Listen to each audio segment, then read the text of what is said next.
El INE y la difícil misión de reconstruir la confianza. Artículo publicado por Estela Ruiz Díaz, 13 de noviembre del 2022. Diario Última Hora, Asunción, Paraguay. El miércoles, decretado feriado por la Jornada Nacional de Población y Vivienda y el Cuarto Censo Nacional Indígena, en las casas se respiraba un ambiente festivo. Hubo alto acatamiento de la población y los escasos inconvenientes con algunos censados no parecían empañar la fiesta cívica en las primeras horas. La mayoría de la gente esperaba a los censistas con agua fría, bocaditos y mucho respeto. Los jóvenes compartían las fotos de sus padres e hijos esperando impacientemente a los censistas. El ruido de los anticenso no aplacó las ganas. Al mediodía, las redes empezaron a inundarse con la frustración de la larga espera y la angustia de miles de pobladores que no fueron registrados. Los teléfonos habilitados para los reclamos colapsaron. Más allá de la inconformidad y frustración, reveló que la gente seguía con ganas de ser censada. ¿Qué pasó? Iván Ojeda, director del Instituto Nacional de Estadísticas, explicó que hubo una deserción masiva de 20.000 voluntarios en Asunción Central. Alto Paraná fue el otro departamento que no alcanzó la meta mínima para que sea válido el dato. Los 3 llegaron a 74% de censados. Los demás departamentos del país lograron el objetivo del 90% y más, cifra mínima para que sea válido el censo. Ojeda cargó toda la responsabilidad en la deserción, pero sin duda aquí hubo errores en la planificación e improvisación en el proceso. Con el testimonio de los voluntarios se pudo notar que hubo fallas en la capacitación y se dejó al libre albedrío la participación de los censistas. De hecho, el éxito parcial se debe a aquellos que responsablemente fueron a trabajar y cubrieron la ausencia realizando doble trabajo. La sombra del fracaso. Ojeda y todo el INE tenían como antecedente el sonoro fracaso del censo del 2012 que costó $20 millones y cuyos datos no sirvieron porque apenas se llegó al 80% de la población. En ese entonces ya se dio el mismo escenario. Solo la mitad de los censistas se presentaron a trabajar y tuvieron varios problemas en el desembolso de los fondos. Además, en aquella ocasión, los liberales politizaron la contratación de voluntarios. Como afirma aquella famosa frase, los pueblos que no conocen su historia están condenados a repetirla. En este caso, podríamos señalar que los líderes que no leen, entienden y desprecian los hechos condenan a su pueblo a los mismos fracasos.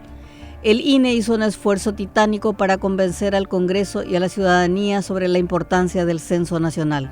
Le costó, pero finalmente obtuvo los $43 millones, una suma bastante elevada comparando con censos de años anteriores y la situación económica actual.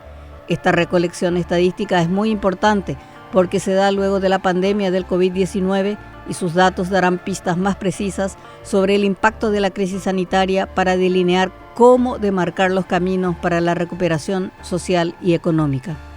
Porque toda política de Estado depende de las preguntas básicas que el Censo 2022 debe responder. ¿Cuántos somos? ¿Quiénes somos? ¿Dónde estamos? ¿Qué tenemos? ¿Y qué necesitamos? Tenía el dinero de sobra y la confianza institucional para hacer un trabajo eficaz. Por ello, cualquier explicación es insuficiente. Tenían todo para hacerlo perfecto. Preguntas. Quedan muchos cuestionamientos en el aire. Por ejemplo, ¿por qué no establecieron una carga pública para los funcionarios del Estado y dejar un porcentaje más pequeño para los voluntarios?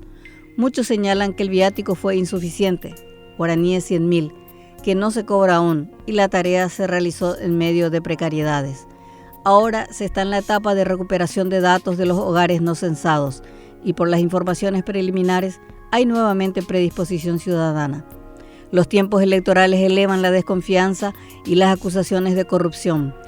El INE debe proveer todos los datos, transparentar al máximo todos sus pasos para despejar toda sospecha de que esto no fue un acto más de ineficiencia porque no se contrató a las personas adecuadas para hacerlo, privilegiando una vez más la ecuación partidaria.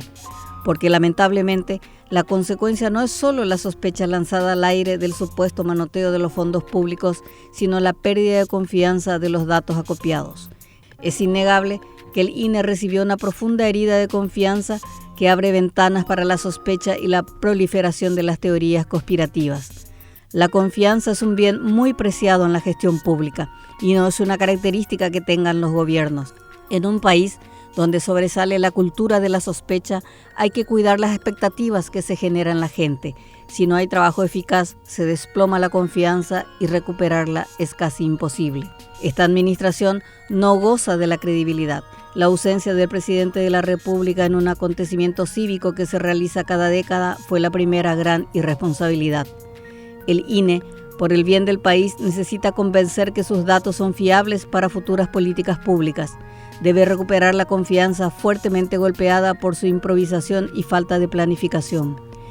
En esta tarea también existe la corresponsabilidad política. Una cosa es la crítica, otra agitar los fantasmas y hundir en el fracaso un plan que servirá al presidente que sea electo. Están en juego la confianza institucional y otra deuda de $43 millones que ya está sobre las espaldas del contribuyente cada vez más expoliado.